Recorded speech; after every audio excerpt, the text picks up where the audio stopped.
Thank you for joining us today for the Caring for the Caregiver webinar series. Our topic for today is navigating post-holiday blues, caregiving, loss, and finding connection. I'm Liz Gallagher, Strategy and Analytics Manager at the Massachusetts Executive Office of Elder Affairs. And I'm thrilled to welcome you to this important discussion. This webinar is specifically designed for family caregivers with the aim of providing support and practical strategies during a challenging time of year. The holidays can be challenging and lonely for caregivers, but holiday traditions can also provide much needed joy, wonder, and tradition. It can be hard to come back to reality in January when the days are shorter and the decorations have come down. Today, we are joined by Betsy Englander, the Mental Health and Wellness Engagement Manager at Jewish Family and Children's Services. Betsy will share practical tools and techniques to cope with this time of year that can amplify feelings of isolation, ambiguous loss, and stress. Before we begin, a quick note for those attending live. Please feel free to post your questions in the Q&A box or the chat. You can also submit your questions anonymously if you'd like. There will be dedicated time at the end of the session to address all of your questions. Live transcription is enabled for this webinar, and you can access the live captions by clicking on the CC or live transcript buttons in your Zoom toolbar. Thank you again for being here today. And now I'd like to turn it over to Betsy. Betsy, if you could turn on your camera and microphone and take it away. Thank you. Can everyone see me? Yes. So, okay. So thank you so much, Liz. I am really, really happy to be here today. Because I'm sharing my screen, I cannot see who is here, but I know I'm hoping there are also some fellow Jewish Family and Children's Service staff in the audience, which is wonderful. Happy to see you here. And this is, if you recognize my name, you may have seen me do some webinars in the past, focus kind of more specifically on ambiguous loss, which I'm definitely going to address today as well. But again, just always really happy to be back doing these webinars. And so again, I am here with Jewish Family and Children's Service, and though I'm focusing today primarily on caregivers, care partners, mostly for, caring for people who are older adults, or maybe you're an older adult yourself. My organization actually serves people throughout the lifespan, and of all backgrounds. We do have some programming that is kind of more specific to the Jewish community, but the vast majority of our programs are open to everybody. And we have programs that focus on economic stability, mental health. We've been really, really expanding in mental health kind of support and connecting people with therapists. We have a lot of programming for people with disabilities, some at our headquarters in Waltham, others in other residences throughout the greater Boston area. We support new parents. I myself utilized those programs as a new mom before I began working at Jewish Family and Children's Service. And of course, what I'm going to focus on today is enabling older adults and those who work with and care for them to age with dignity. And I should also say that if you are using any of our programs for the purposes of caregiving, if you need any others, that is it. We can connect you with those as well. So specifically kind of under the umbrella of caregiver services, we kind of divide that into three big sections. Navigation is sort of where we direct people when things feel very overwhelming and you're kind of not sure where to start. And actually some people have found me and some of the groups that I facilitate through our Senior Direct information referral service that is staffed by I always say one of the most capable and patient social workers I have ever met. She sits two cubes away from me. And that really is just kind of a general great place to start if you have kind of any questions or concerns about yourself or someone in your life who is an older adult. We also have a very, again, capable and patient and compassionate team with your elder experts, which is a team of geriatric care managers who can work with you to help, even if you yourself are not in Massachusetts, but maybe your loved one is, for any kind of need, to really, for the most part, kind of enable older adults in your life to remain in their homes. And as far as sort of support and connection, which again, I'm going to address a lot more in this presentation, we have a lot of programming for people who have, both people who have Parkinson's and people who are supporting them. I facilitate one of 4 groups for care partners, mostly spouses who are people caring for someone who has Parkinson's. We also have a program for adult children of people who have Parkinson's disease, and similar programming for people who have Alzheimer's and related dementias. Perhaps you've attended one of our memory cafes, which are now virtual, but in the warmer months often happen at our office in Waltham. And of course, there's memory cafes throughout the state.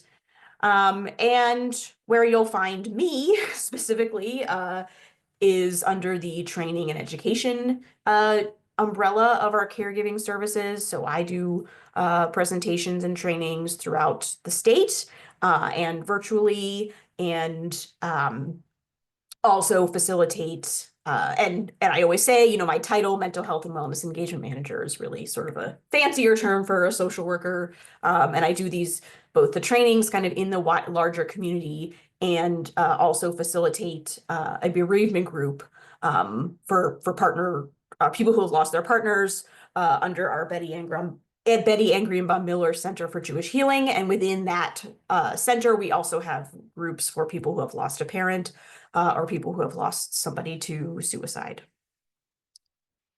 And so to sort of just get into the kind of main reason that we're all here is, you know, navigating winter, particularly after the holidays, when, and of course, I actually did a presentation last year about how the holidays themselves can be an enormous source of stress, particularly for people who are caregivers.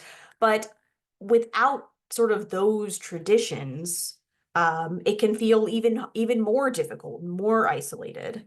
And I had an epiphany this morning while I was able to get a quick workout in before doing this presentation, that really what I'm going to focus on today is sort of 2 different but complementary ways to navigate this season. And they are sort of both ways of looking at winter in this post-holiday time, and their mindset changes that are kind of, again, opposites, but also complementary. So I'm going to focus today on how you can sort of embrace what people sometimes like about the colder months, while at the same time accepting that they can be really hard, and just sort of not necessarily fighting that, but just being okay with the fact that it's a really, really difficult time of year, and sometimes trying to sort of force yourself to pretend it's not can backfire. So I'm going to kind of go into ways that you can both embrace winter and just accept that it's maybe not your favorite time of year. And I actually, when I was looking at quotes, there's actually many, many quotes out there about the sort of virtues of winter. But these 2 kind of stuck out for me the most. Winter is the time for comfort, for good food and warmth, for the touch of a friendly hand, and for a talk beside the fire. It is the time for home. And it's, at least here, I'm in Woburn, Massachusetts. It is actually lightly flurrying out, so it could not be more of a better setting for this conversation. And I also liked this quote here: "Winter knows how to hush. Winter knows to hush, still listen, so the soul can speak." And again, so in addition to sort of those 2 different ways of seeing winter, what I'm going to sort of how I'm going to break this down today is go into a little bit of our sort of expectations around this time of year versus reality. Um, and then have some sort of more and techniques of how to manage your emotions this time of year. And then we'll leave some time for questions. And I don't want to rush too much, but I was saying before we started that I usually, a lot of presentations, they want like an hour, and I have less time this time. So I'm going to try and squeeze as much possible because I really want to leave time for questions and answers today. And so I think Liz will read some of your responses. I do want to kind of just get a sense from you of how you're feeling right now, specifically in this sort of post-holiday period.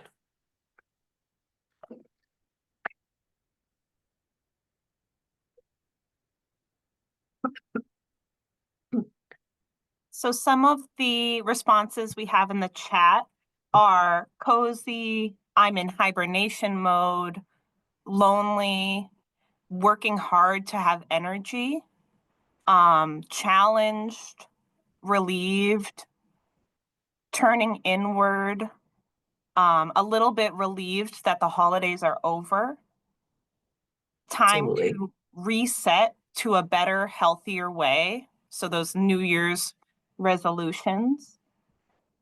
And if anyone else has any other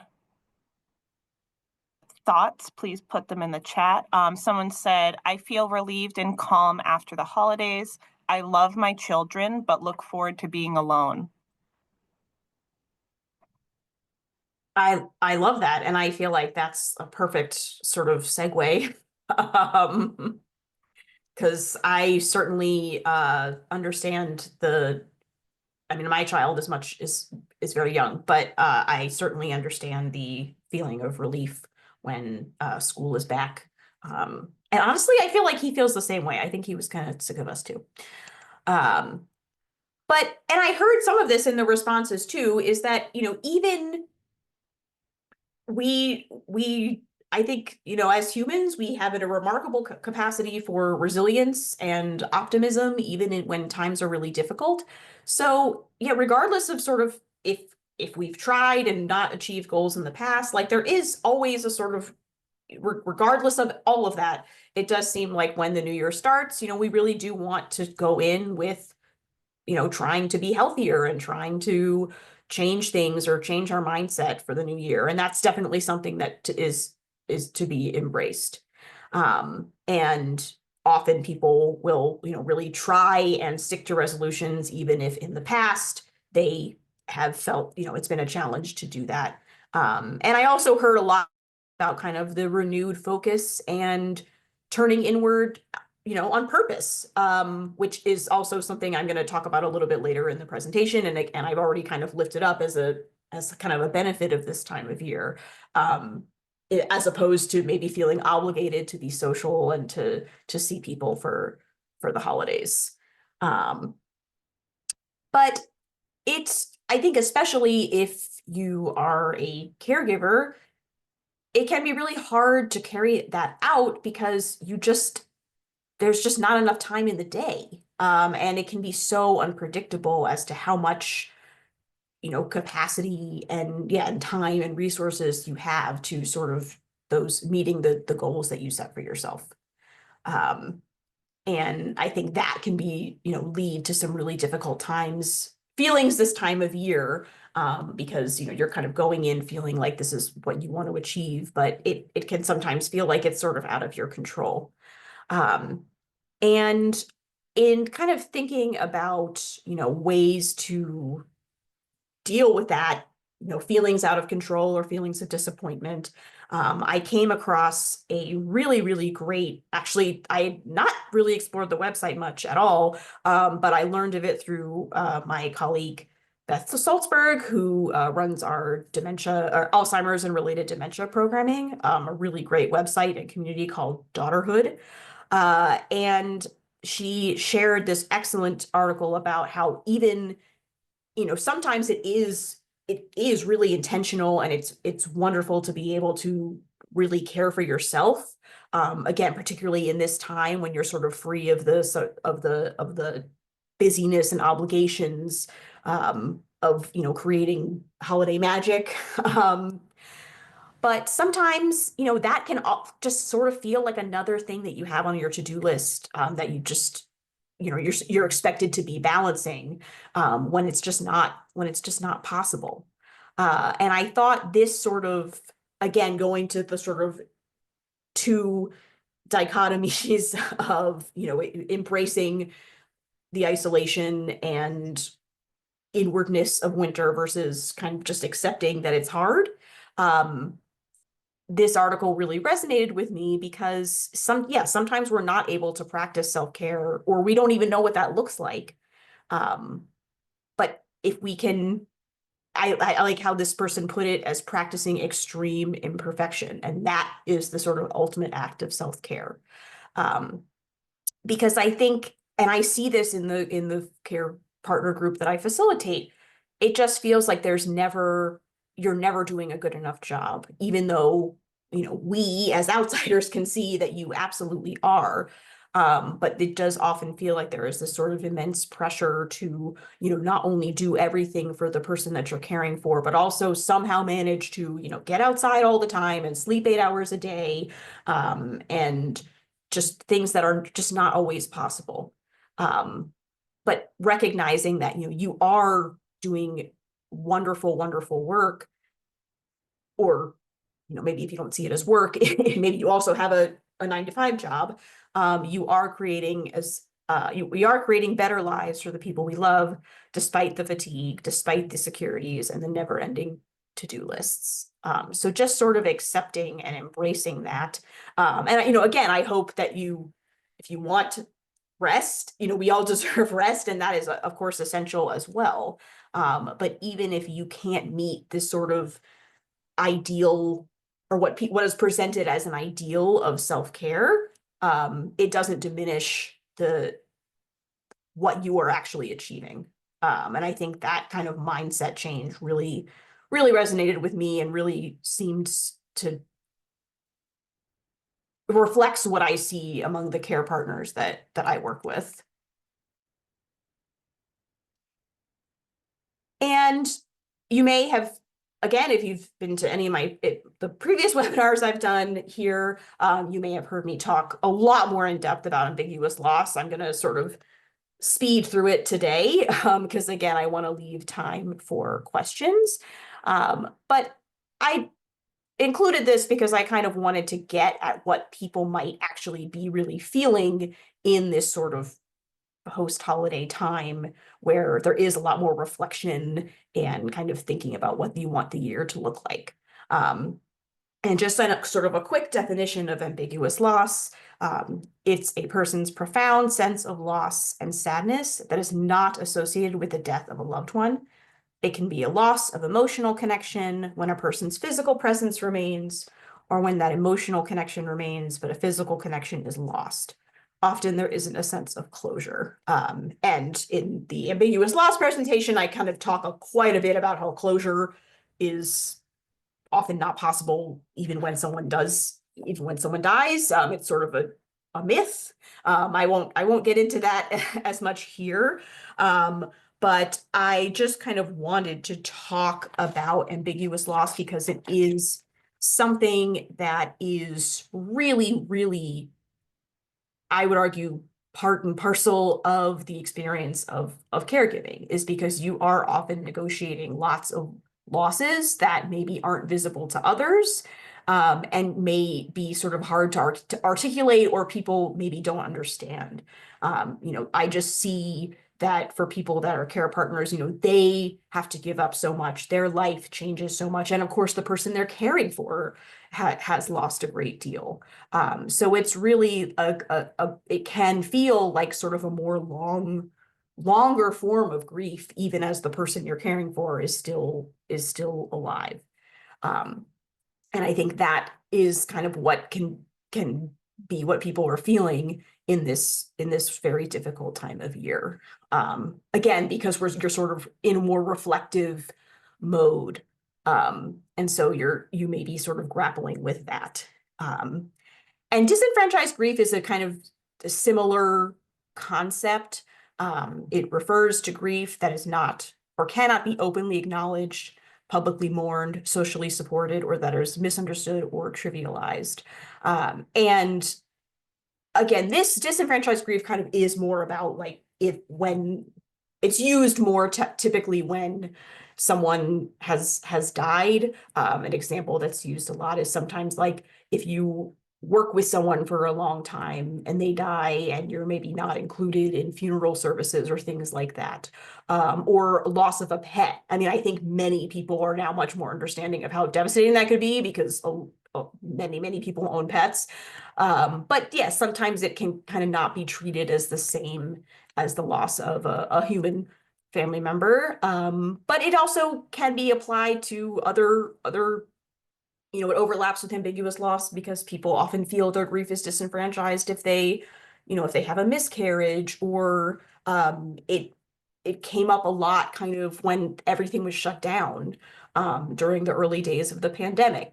There's people felt like they couldn't say, they couldn't talk as much about all the things that they didn't get to do, graduations or even in-person funerals, things like that. That might be a sort of form of disenfranchised grief, because you didn't get to observe the rituals that you expected to observe. And I think that also very often comes up with people who are caring for someone else. In the process of caregiving, or sometimes I've seen this too in my bereavement group, even after that person dies. People can often say things that maybe they mean well, but are very insensitive. You know, they're in a better place or something like that, which you may take comfort in, but there's often a lot of misunderstanding of how people grieve after a long time of caregiving, which also may be kind of impacting how you're feeling right now. And again, I'm going to sort of just speed right through this, but something that I think about a lot and talk about a lot when I talk about ambiguous loss is sort of what can you do about it? And because it can feel like not a whole lot, because what's also part of what is so difficult about ambiguous loss is that there's really nothing that you can do. You can't, you're doing everything that you can, but the person that you're caring for may, continue to get sicker, or just their life is maybe never going to be the same again, and neither is yours. And so what I'm trying to sort of focus on today is this. So the 6 ways of building resilience: finding meaning, adjusting mastery, revising attachment, reconstructing identity, normalizing ambivalence, discovering new hope. Again, this is all a little bit therapy language, and I can certainly kind of go more into detail if people want questions about it. But what I'm kind of focusing on today, and what feels like the most achievable, is the sort of what we call normalizing ambivalence, which is being sort of okay and accepting that you can feel many ways at once about something that you're going through that is really difficult. So you can feel like, oh, I really appreciate this time of reflection and having a little bit more space to myself, while also feeling isolated and wishing it wasn't so hard to leave the house.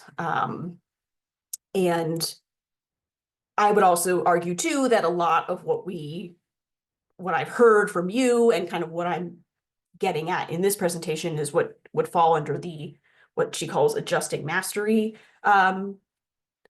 way to build resilience, which is also just really redefining what self-care looks like, what acceptance looks like. And again, I can certainly go into more detail if people have questions, but I just wanted to sort of do an overview of some ways that you can kind of deal with ambiguous loss,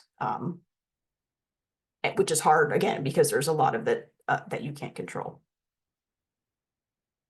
And then the other sort of big mindset shift that I wanted to talk about a little bit today is the idea of self-compassion, which again, I feel like is really, really comes up quite a bit in the care partners, with every care partner basically that I've ever met, because people have really, really high expectations for themselves, which is wonderful, but it can be hard as sort of a supporter or friend to see sort of people speak about themselves in ways that they would never talk about somebody else. And so self-compassion, which was coined, the term was coined by a therapist named Kristen Neff. It involves doing a U-turn and giving yourself the same compassion you'd naturally show a friend when you're struggling or feeling bad about yourself. It means being supportive when you're facing a life challenge, feel inadequate, or make a mistake.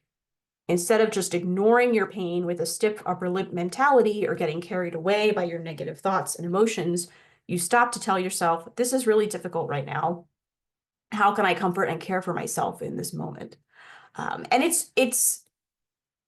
I think some people think that self-compassion is sort of like obvious, like, well, of course, like, it's, you have to be kind to yourself, but it's really is more of a practice, and it can be difficult to sort of get into that mind frame. And on the selfcompassion.org website, there's actually like many, many exercises that you can do to sort of learn. Again, it's a practice of how to really be kind to yourself.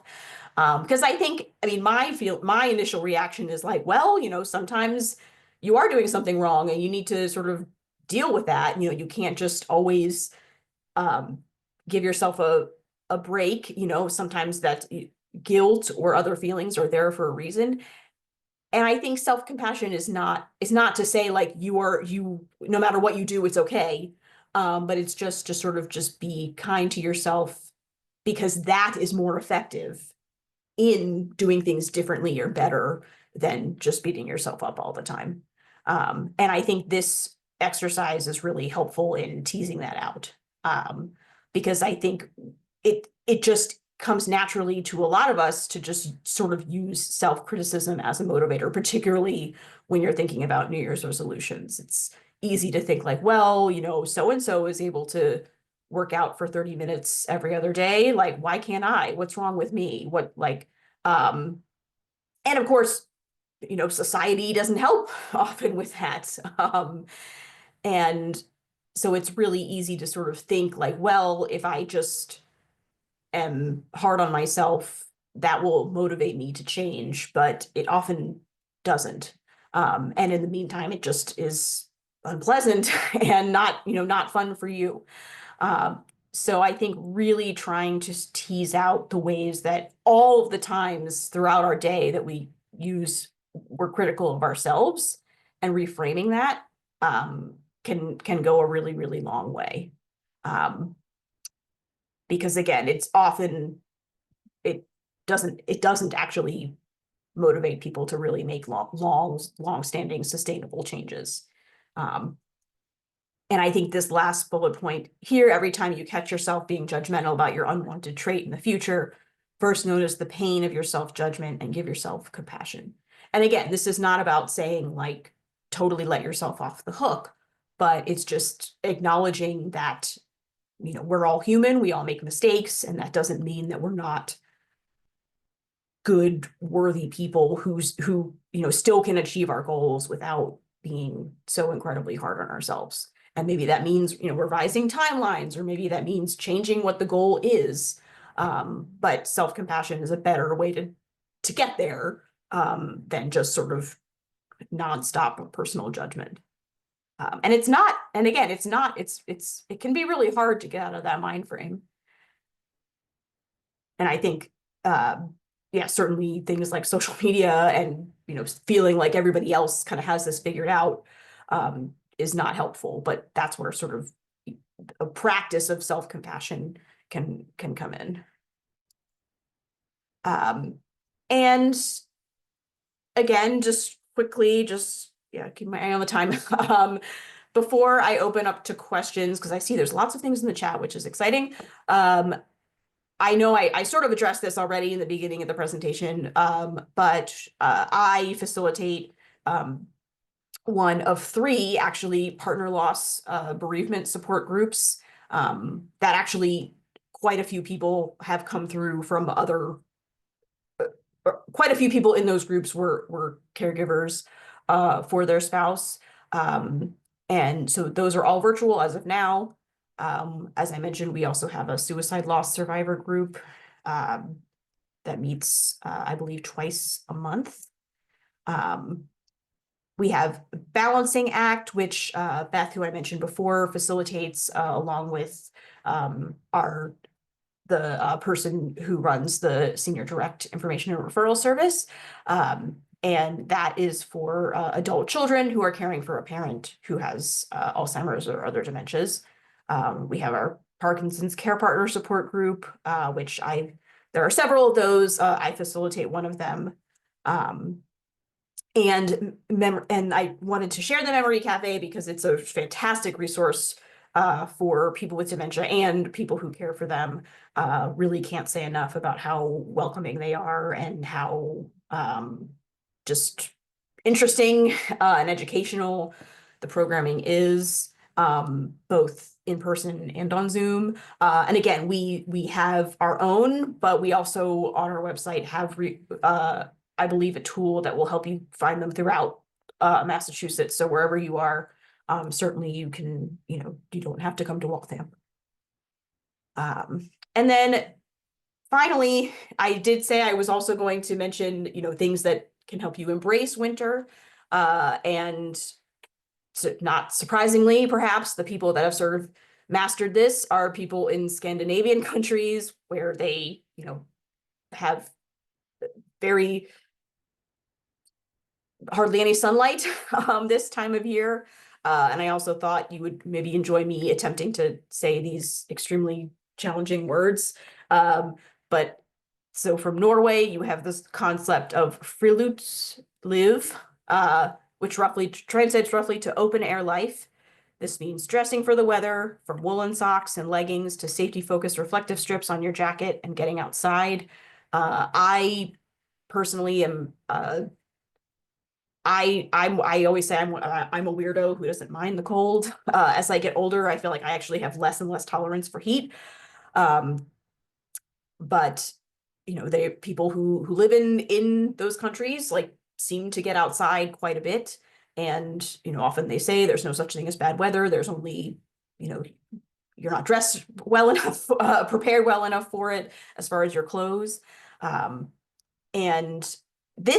the concept of, I think it's called heat, I say hygiene, but I don't think that's correct at all. Actually does seem to have become a little bit more mainstreamed, the embrace of anything cozy, warm slippers, candles, puzzles. I think this article is from early October 15, 2020, so it really is kind of referencing being inside because of quarantine. But certainly a lot of that can be carried over to winter any time of year. So that is my presentation. But yes, as I said, I see many things in the chat, and I think I'm going to stop sharing my screen now. Is that accurate? I can't. You're muted, Liz. So thank you. Thank you so much. Yes, if you could take down your slides, that'd be fantastic. And thank you so much, Betsy, for your informative presentation. So now we're going to shift to the Q&A segment. So let's take a look at some of the questions we received in the chat. So first, what are some effective ways to support someone grieving the loss of their spouse? So, sorry, I was reading the chat. Can you just repeat that question? Oh, yeah, no worries. What are some effective ways to support someone grieving the loss of their spouse?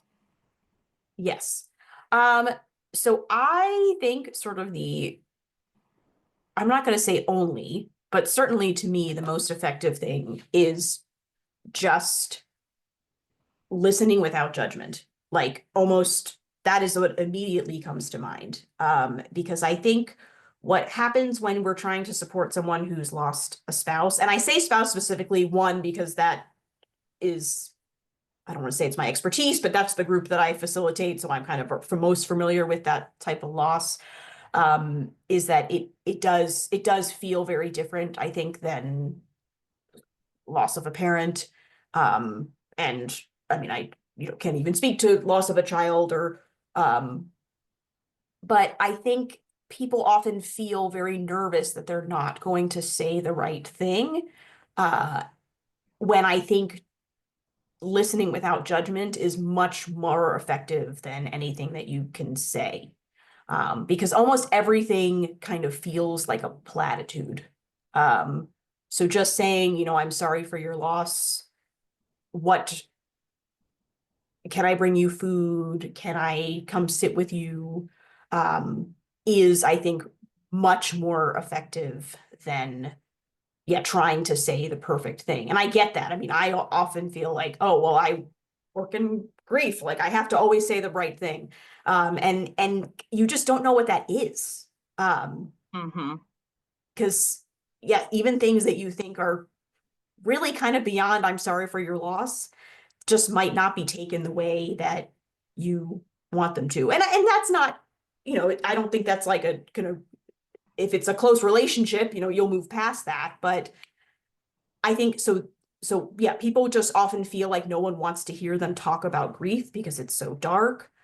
So I think that just listening, and I would also say not trying to put any kind of timeline on it. Because I think people often feel very judged that like, well, it was 2 years ago, I should have, moved on by then. So if you can be a person who is not judging them for that, I think that's extremely valuable. Or Great. I would say, and my last point is, Oh, yeah.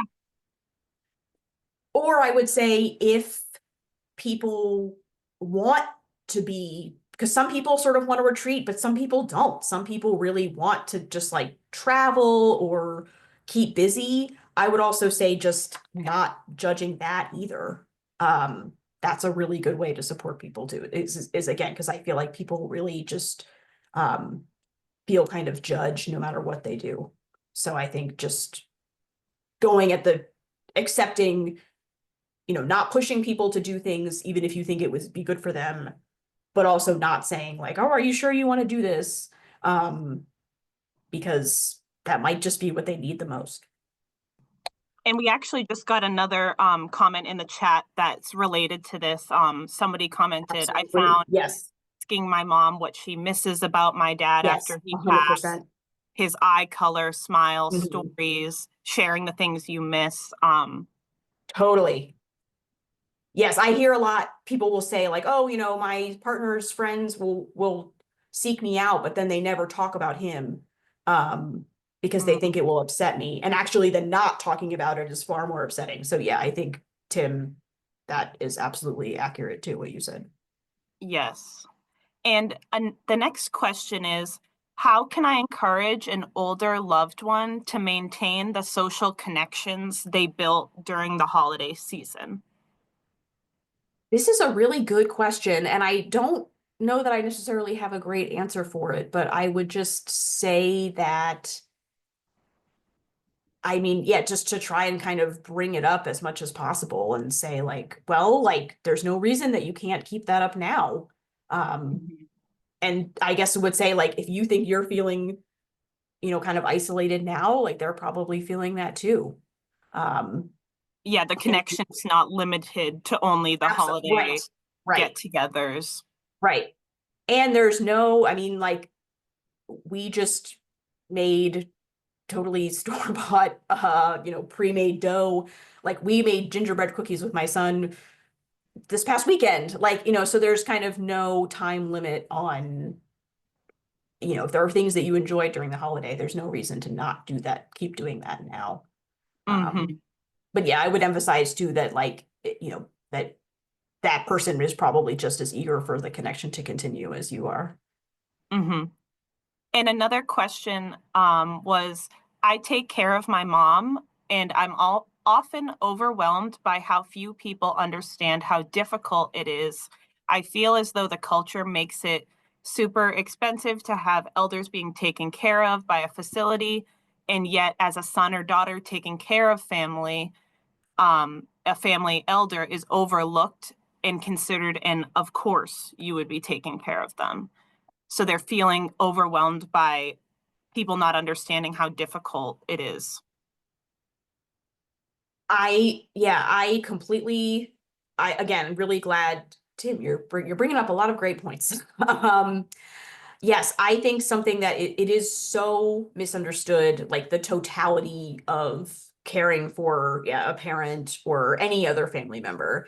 Um, and 100% people are completely ignorant of the costs. I always sort of marvel at the fact that, people will say like, oh, everyone just wants to put their parent, in a home, as they say. But statistically, I think actually very few people, like most people want to stay in their homes, and most people do, until it is absolutely impossible to do that. But a lot of places are extremely expensive. And that's also something that I think is not widely known if you're not doing that. Um, and I also think then sometimes people will be judgmental of like if you're not asking for help, or if they perceive that maybe there's other people in the family who are not helping as much, um, as you think they should. But what I often hear is I hear so many people who are caring for a parent, who are parents themselves, who just want their family members to not have what may feel like a burden. So I mean, I would say, I don't know that there's not necessarily a question, but it is a really good point, that I wanted to lift up, and that I think that is also, and there are certainly other support groups out there, not just JF&CS, but I think that is where a support group is really, really comes in, because Hmm. that is like, it is so hard to explain. And it's just like another thing that you shouldn't have to do. You're busy enough. Um, that I think that's really like a very, really important value of the support groups, is that other people kind of see and understand what you're doing. And also, I mean, I wish there was, I'm sure other people here can direct people as far as advocacy. But yes, it is absolutely a policy issue of the expense and the, bureaucratic hoops that, like I always say that the people that are care partners, I mean, not only, they're a spouse, but they're also like basically like a insurance manager and Mhm. a nurse.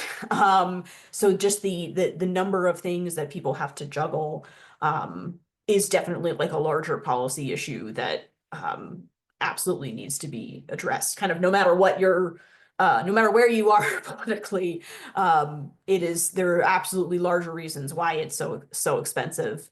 But yes, in the meantime, it's very hard too that it's a very invisible issue in a lot of ways. Yeah. Um, And another question is, somebody's asking, how can they manage the stress of dealing with a bedridden parent with dementia who's in a medical facility 300 miles away? So kind of navigating when you're caregiving from a distance. Do you have any advice on that? Yeah, I mean, that is, I would say, like, I would actually say that my colleagues at Jewish Family and Children's Service would be really good resources for that. I know that a lot of the care managers work with people who they're the person maybe lives here, but they themselves are very far away. So I would say probably senior direct, for kind of more logistical, practical ways of dealing with that. But I mean, emotionally, I think that's also where I think like the using ambiguous loss is a really good framework for that, because that is absolutely, you know, a grief and a loss of control. that is very, very, very, very difficult to live with. And I think, and yes, and I see it like as absolutely a trauma. So I think kind of trying to really break down like, well, what is it that I can actually like, how can I be of support to her, and what do I have to sort of accept that I can't do, is kind of all you can do. But I think, but yes, I would definitely say reach out to my colleagues at JF&CS for sort of like practical, more practical day-to-day concrete things, ways to support someone who's not in the same state. Yeah. And another question we received is, you spoke mostly about how to deal with the loss of a partner or people in the last stages, long-term care for partners. I was wondering if you can speak a little about people who are caring for an aging partner. My spouse is 83 and does not have any specific disease, but is extremely dependent on my care, is not appreciative and is often impatient and verbally abusive. We're stuck indoors in each other's company in this cold weather, few friends in the area, children in other states. What are your suggestions? That is, yeah, that is really, really difficult. And I will just say that, I mean, I would actually try and find some kind of support group, even if there isn't maybe necessarily a definitive diagnosis, because that is absolutely something that comes up in the care partner groups for sure, is that, there's not, um, yeah, sometimes there is just like the person is very difficult to live with. And yeah, and they're kind of openly not appreciative of everything that you're doing. Um, so I would say if there's any sort of way that you can find your way to a care partner or support group. And again, I certainly recognize that, we wouldn't necessarily take somebody whose spouse didn't have Parkinson's disease. But I mean, that may be like something that your local council on aging may have some more resources for, is just like sort of, and certainly there are kind of, I don't want to say generic, but there are kind of more general caregiver support groups out there that you don't have to have sort of like, that are not tied to a specific diagnosis. I think people that I co-presented with somebody a couple months way last year when I did ambiguous loss presentation, and I think she ran a group like that. And I don't know who asked this, but they also can, anyone here can also email me too, for kind of more specific guidance. But what I also have seen sort of as far as just dealing with the day-to-day of that is, and again, I hate to say just like see a therapist, because I know that can be very, very difficult and unaffordable, or just feels like another thing to do. But I have seen in a very kind of similar specific case, seeing a therapist or a counselor can kind of at least help you separate and not and be able to acknowledge that the lack of appreciation, the frustration is not a reflection of you as a person, but just of someone who's in a lot of pain themselves. I mean, ideally, both people would be in therapy, but I've seen even just for the care partner being in therapy in a very similar situation has at least kind of helped with the day-to-day emotion of dealing with a partner that does not appreciate you. And I was just thinking, Betsy, we're talking about support groups, and not that any one person was saying they're hesitant to go to a support group, but do you ever have people that come to your support group that say, I've been thinking about this for a long time, but I was hesitant, and now that I'm here, these are all the benefits I've experienced? If you could speak to that. Yes, that happens quite a bit. I think because for more long-term illnesses, it feels kind of manageable until it isn't. So I think that's sort of what drives a lot of people to sort of finally join a group. because it's sort of like, yeah, you can sort of keep it together and things are sort of working. And then sort of all of a sudden it's just like, oh, this is sort of completely overwhelming. And I think the difference between at least in my experience running both, the difference between a group that is sort of focused solely on care partners, caregivers, versus others is that there actually is a lot of advice shared among the people in the group.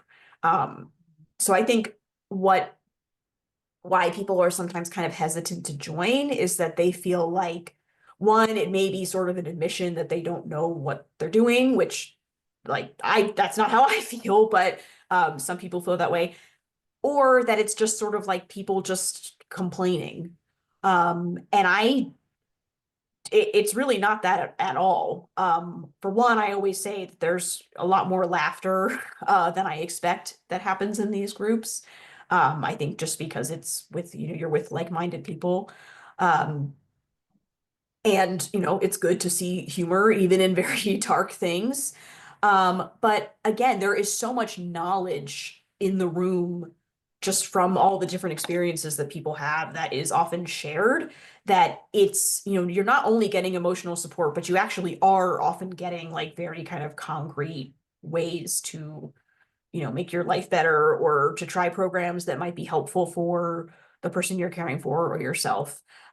So I would say that's kind of what ends up being like, that's what people often kind of end up really appreciating about the group. And yeah, Mhm. just kind of not, I mean, as Tim very eloquently put it, I mean, just it's really, really hard to convey um just how difficult it is. So just being in a space where everybody already knows that is so, so valuable. And again, it's really not about and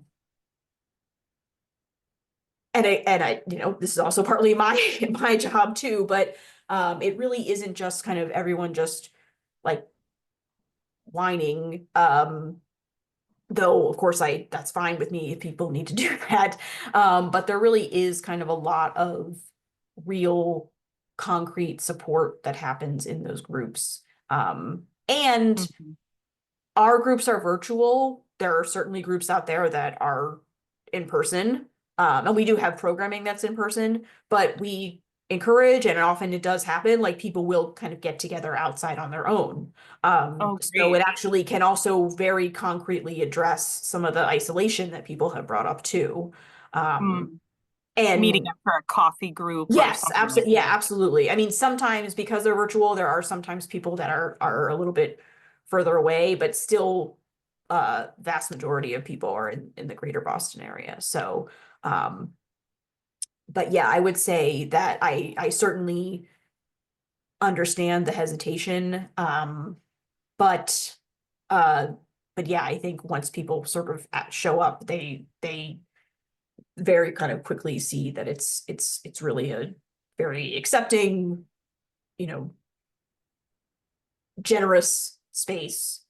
Um, and I should also add too that, most of the people in the care partner groups, just for information, the partner still is living in the home, but there are people in the group that the partner has had to go to a nursing facility or something like that, and they're still they have a lot to contribute to. So Great. Thank you so much. That is all the time we have for questions today. And Betsy, I was wondering maybe you could put your email in the chat if people yes. have follow-up questions. But before we wrap up, I'd like to once again thank Betsy for her valuable insights and her time today. And thank you to everyone who joined for your attendance and your engagement and your great questions. We really appreciate it. And as you exit the Zoom today, if you could take a moment to complete the post-webinar survey, your feedback is greatly appreciated and helps us to improve future sessions to make these even more valuable. So thank you, everyone, and I hope you all have a great rest of your day. Thank you. Thank you all.